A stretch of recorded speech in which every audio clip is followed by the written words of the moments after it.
സിന്ദൂറിനിടെ പാകിസ്ഥാനും യുഎസിന്റെ operation absolute റിസോൾവിനിടെ വെനിസ്വേലയ്ക്കും സംഭവിച്ച അതേ പണി ഇറാനും കിട്ടി. അമേരിക്കയുടെയും ഇസ്രായേലിന്റെയും സംയുക്ത ആക്രമണം ചെറുക്കാൻ ചൈനീസ് നിർമ്മിത വ്യോമ പ്രതിരോധ സംവിധാനങ്ങൾ തികച്ചും പരാജയം.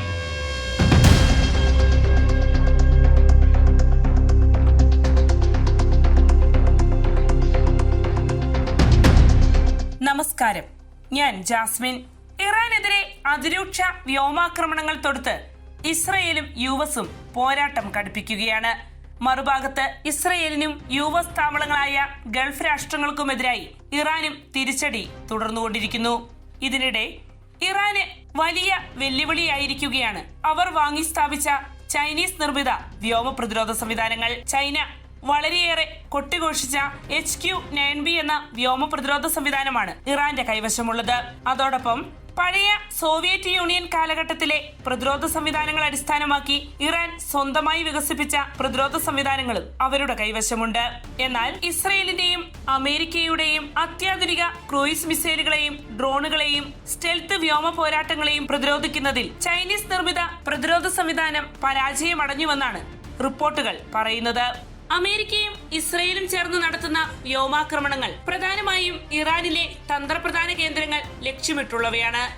നദാൻസ്, ഫോർഡോ തുടങ്ങിയ ആണവ കേന്ദ്രങ്ങൾക്കടുത്തുള്ള പ്രതിരോധ സംവിധാനങ്ങൾ ഉൾപ്പെടെ നിരവധി സൈനിക ലക്ഷ്യങ്ങൾ ആക്രമണത്തിൽ തകർക്കപ്പെട്ടതായാണ് റിപ്പോർട്ടുകൾ സൂചിപ്പിക്കുന്നത്. ഈ പ്രദേശങ്ങളിൽ ഇറാൻ സ്ഥാപിച്ചിരുന്നത് ചൈനീസ് നിർമ്മിതമായ HQ-9B വ്യോമ പ്രതിരോധ സംവിധാനമായിരുന്നു. എന്നാൽ മിസൈലുകളെയും വ്യോമാക്രമണങ്ങളെയും തടയുന്നതിൽ ഈ സംവിധാനം കാര്യക്ഷമമല്ല എന്ന് തന്നെയാണ് നിലവിലെ സാഹചര്യങ്ങൾ തെളിയിക്കുന്നത്.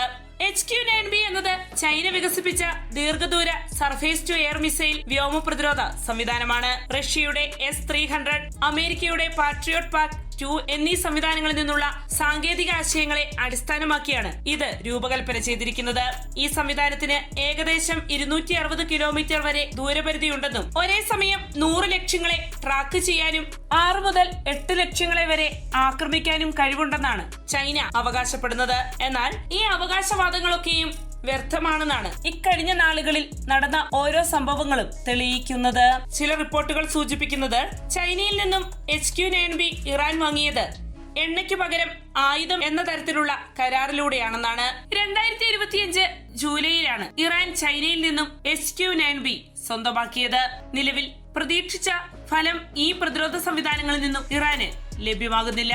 ഇതിനു മുൻപ് 2025 മെയ് 7 ഇന്ത്യ പാകിസ്ഥാനെതിരെ നടത്തിയ ഓപ്പറേഷൻ സിന്ദൂറിലും ചൈനീസ് ആയുധങ്ങളുടെയും പ്രതിരോധ സംവിധാനങ്ങളുടെയും പോരായ്മകൾ വെളിച്ചത്ത് വന്നതാണ്. ഇന്ത്യയുടെ പ്രത്യാക്രമണങ്ങൾ തത്സമയം കണ്ടെത്തുന്നതിനോ തിരിച്ചറിയുന്നതിനോ പാകിസ്ഥാനായില്ല. അത് പാകിസ്ഥാൻ വിന്യസിച്ചിരുന്ന ചൈനീസ് നിർമ്മിത റഡാറുകളുടെ പോരായ്മയ്ക്കാണ് അടിവരയിടുന്നത്.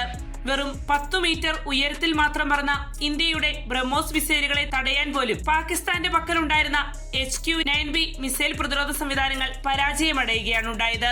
ഇത്തരത്തിൽ പ്രതിരോധ സംവിധാനം പാളിയതിനൊപ്പം പാകിസ്ഥാന്റെ കൈവശമുള്ള ചൈനീസ് മിസൈലുകളും ലക്ഷ്യം കാണാതെ കൂപ്പുകുത്തി.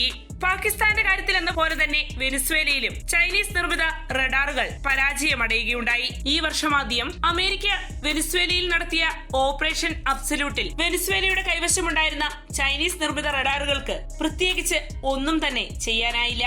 അതിർത്തിക്കുള്ളിൽ കയറിയ US വിമാനങ്ങളെ കണ്ടെത്തുന്നതിനോ പ്രതിരോധിക്കുന്നതിനോ ഈ റഡാറുകൾ പരാജയമടഞ്ഞു. അതേ തുടർന്നാണ് വെനിസ്വേലയിൽ നിന്നും US സൈന്യം പ്രസിഡന്റ് നിക്കോളാസ് മഡുറോയെ തട്ടിക്കൊണ്ടുപോയത്. ഈ സംഭവങ്ങൾക്ക് പിന്നാലെയാണ് ഇറാനും സമാന സ്ഥിതി വന്നിരിക്കുന്നത്. ചൈനീസ് മിസൈലുകളുടെ സോഫ്റ്റ്വെയറിലും എഞ്ചിനുകളിലും തകരാറുകൾ ഉള്ളതാണ് അവ പരാജയമടയുന്നതിന് പ്രധാന കാരണമെന്നാണ് പ്രതിരോധ വിദഗ്ധർ ചൂണ്ടിക്കാണിക്കുന്നത്. വ്യത്യസ്തമാർന്ന പ്രതിരോധ സംവിധാനങ്ങളെ സംയോജിപ്പിച്ച് പ്രവർത്തിപ്പിക്കാൻ മാത്രം ചൈനയുടെ സാങ്കേതിക വിദ്യ വളർന്നിട്ടില്ലെന്ന് നിരീക്ഷകർ പറയുന്നു. ഇതോടെ ചൈനയുടെ പ്രതിരോധ സാങ്കേതിക വിദ്യയുടെ വിശ്വാസ്യതയെക്കുറിച്ച് അന്താരാഷ്ട്ര തലത്തിൽ ചർച്ചകൾ ശക്തമായിരിക്കുകയാണ്. ചൈന എന്നാൽ ലോകത്തിലെ ഏറ്റവും വലിയ 3ാമത്തെ ആയുധ കയറ്റുമതിക്കാരാണ്. നിലവിൽ ചൈനീസ് ആയുധങ്ങളുടെയും പ്രതിരോധ സംവിധാനങ്ങളുടെയും യുദ്ധഭൂമിയിലെ പരാജയം തുടർക്കഥയാകുമ്പോൾ അത് ചൈനയുടെ ആയുധ കയറ്റുമതിയെ വലിയ തോതിൽ ബാധിക്കുമെന്നതിൽ തർക്കമില്ല.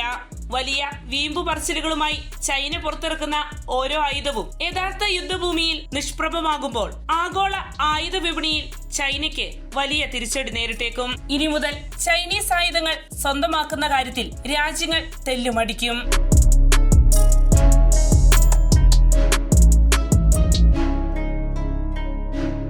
വാർത്തയുടെ നിറം തേടി തനി നിറം.